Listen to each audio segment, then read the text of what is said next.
Well, hello, and thank you for joining me for the Alex on Tech and TechAdvice.live video interview. I'm joined today by Assaf Keren. He is the CISO of PayPal. Welcome to the program. Thank you very much. Great to be here. Thank you for taking the time. Now, Assaf, can you please tell us about the challenges of keeping PayPal's global operations and its hundreds of millions of customers safe? That's a big question because we are a big company. As you said, we are a global company. We have hundreds of millions of consumers that we work with and tens of millions of merchants that we operate with globally. We operate on hundreds of markets, and that creates a very complicated and a very complex environment where we need to both be diligent in storing our customers' data in a way that they deserve and secure it, make sure that we are up and available for all of our customers around the world, but also make sure that we operate based on the laws and regulation of the different markets where we operate in. And to do that, we have to be very innovative in how we think about security. We have to move fast because our threat actors move as fast as we are, and sometimes even faster. We have to think differently in order to enable the business. And also, if you look at the last few months and years from a security perspective, we like to call it, actually, I'll say it differently. When we got into 2020, we said that 2020 was the year of the black swan. We had COVID, we had the shift from being in office to being in houses. We had big incidents like SolarWinds or later on Log4j that happened year one after the other. But when you think about what happened there, it didn't stop in 2020. It kind of continued into 2021, 2022, and 2023 with the war in Ukraine, with other incidents that happened that really showed how fragile at times security can be when you think about big companies and how they deal with it. And that creates a lot of pressure on security teams because on the one hand, we need to protect the business, we need to protect our customers, we need to enable the business to operate in all of these changes that happen in the marketplace. But on the other hand, we need to deal with this very evolving threat landscape where things are changing constantly. And that creates a lot of burnout. And so a big portion of what we're focusing on as a leadership team, and a big portion of what I'm focusing on as a security leader and executive in my company, is how do we manage that burnout for our employees? And it can happen across multiple different disciplines. It's not a lot of times you attribute that burnout to people that do incident management or security operations. But I've actually seen that burnout across all of the teams because we are constantly vigilant and we constantly have to change things. And that becomes at times problematic. That at times becomes something that is hard to do. And that's also a big factor on top of all of these other things that we need to do on a day-by-day basis to keep our business secure and our customers secure. So, I mean, that's, I guess, a sort of a short version of the problems. I mean, clearly, the people in cybersecurity are being attacked all the time. Companies are being attacked thousands of times a minute or a second. And so people are in this state of hypervigilance. And I guess you gave a bit of a summary of the cybersecurity landscape, which is, if you thought it was bad in 2020, the bad guys took advantage of that and poured on the pressure. And this cat and mouse game has gone completely nuts. So what's the short version of how you were managing it internally? And then I'll ask you about CyberMinds after that. But how were you dealing with it? So a few things. One, it's really important to have focus on what we're doing. And there are two aspects to that. One is really focusing on understanding the threat landscape, understanding the risk landscape that we have as a company, and say what are the top 5 things that we have got to do as a company to make ourselves more secure. Security is a journey. It is something that will constantly happen. And even if we have a target that we're reaching to, the target will change a day after or the month after. So we need to constantly reduce risk for the company by improving our security posture, but creating a more resilient environment that we're focusing on. And understand that it will never be over. So that's one area, that risk management. And the other area is just thinking about how we can enable the business as security practitioners. And I'm in the fortunate place where security is part of the trust brand for PayPal. So I don't need to explain to leadership why it's important to invest in security. Other CISOs in other places might have that problem, but I'm very fortunate to be in that place. But thinking about how we can take security outcomes and make business use of them to make sure that we have a more trustworthy platform is a big area. And again, what are those 5 things that we need to do on a day-by-day basis to get to and improve our stack and improve where we're going? And then next year, it will probably be 5 other things that will happen. Or maybe there will be an incident. We'll need to think about some other thing. But that focus is a really big, I would say, piece of how we need to think about strategy and how we manage towards that end goal, which is keeping our customers secure. Yeah.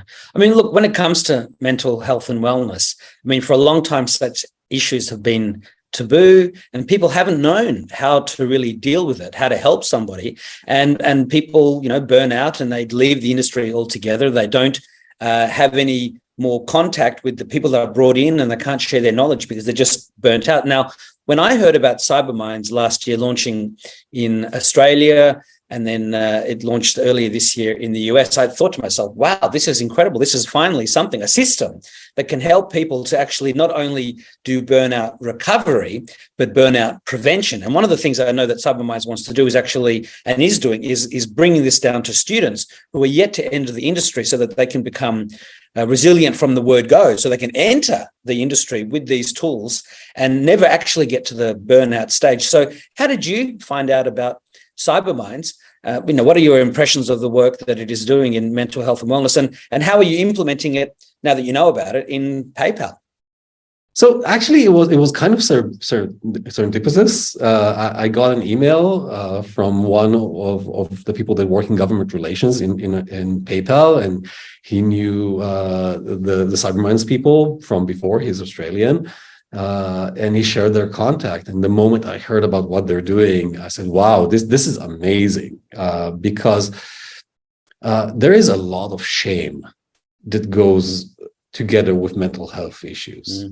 And at the same time, there are mental health issues that, especially burnout, but not just burnout.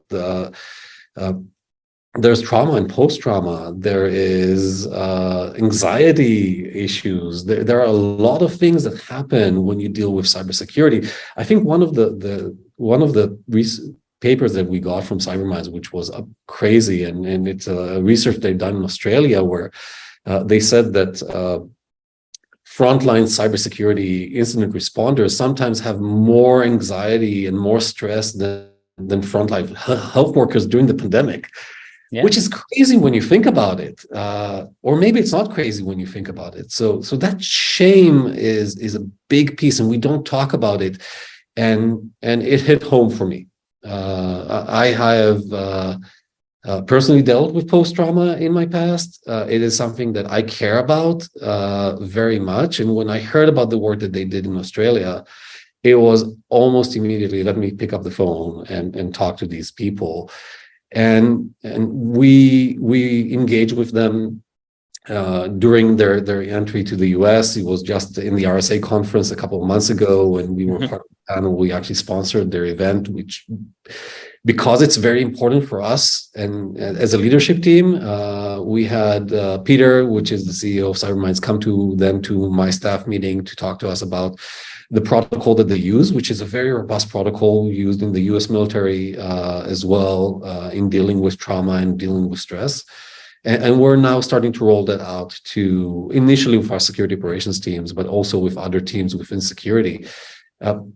And I think the beauty of it is not just the protocol itself or the training of our managers and leaders to be able to have build that resiliency within their teams.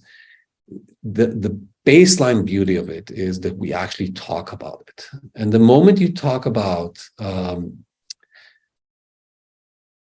mental issues or mental health issues, and you say, this is okay, this is expected,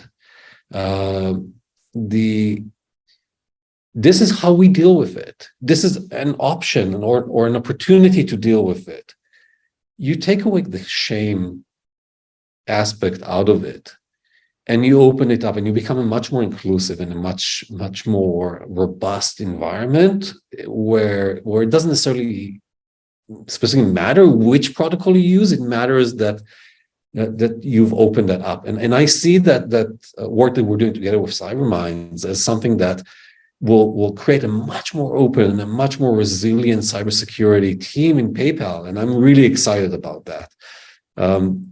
And I appreciate the opportunity to work with them. They've been great partners so far. And I'm guessing the initial feedback from the people who are starting to be exposed to it must be good. Yeah, we're still early days in that, but yeah, the initial feedback from the people that have gone through the protocol is very, very positive. Now, I know we only have a short time together today. Is there anything else that we need to know about PayPal and the cybersecurity work that you're doing before I ask you some closing questions? There's so much to say about PayPal and cybersecurity work that we're doing.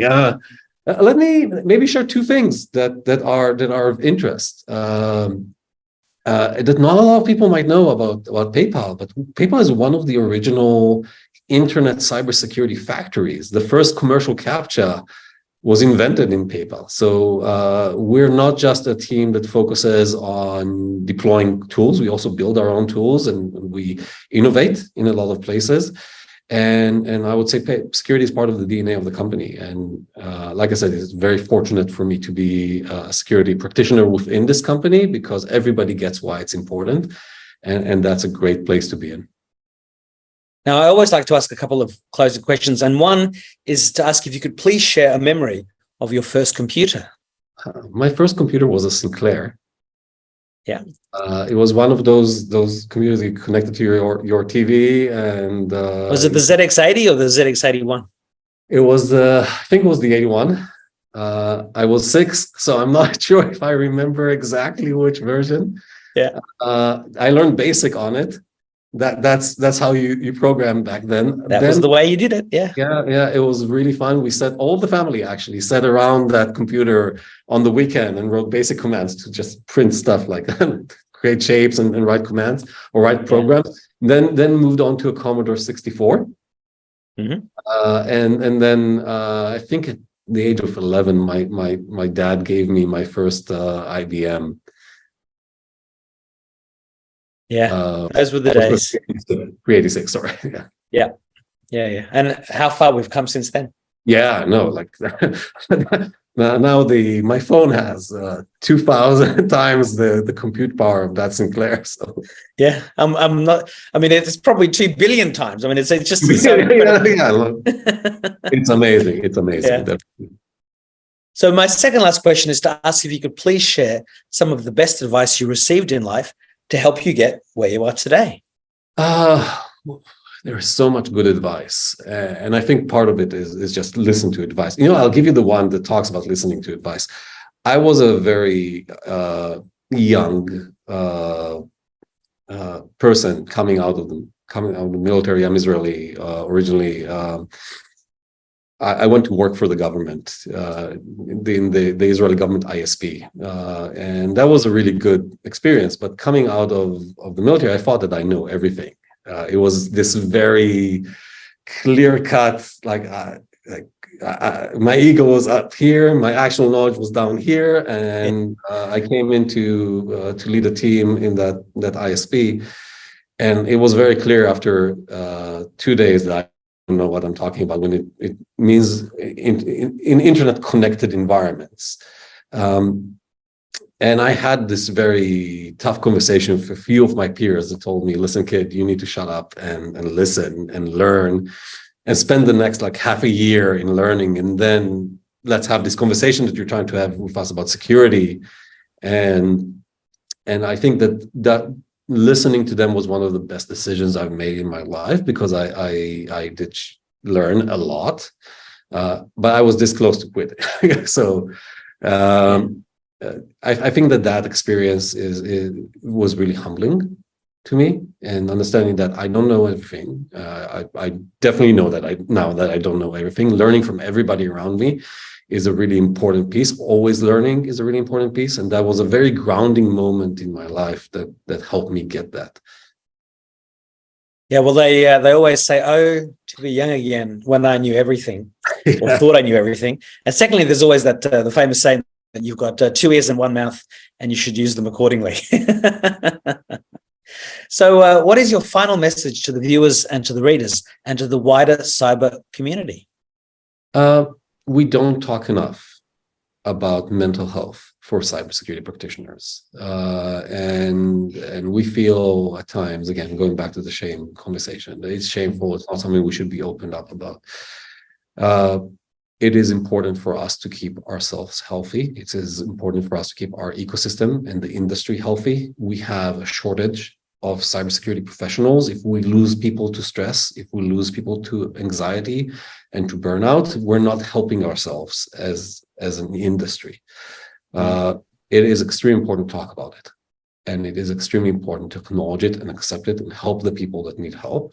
And that is my crying call for the people in the cybersecurity industry and the people that are listening or reading this article.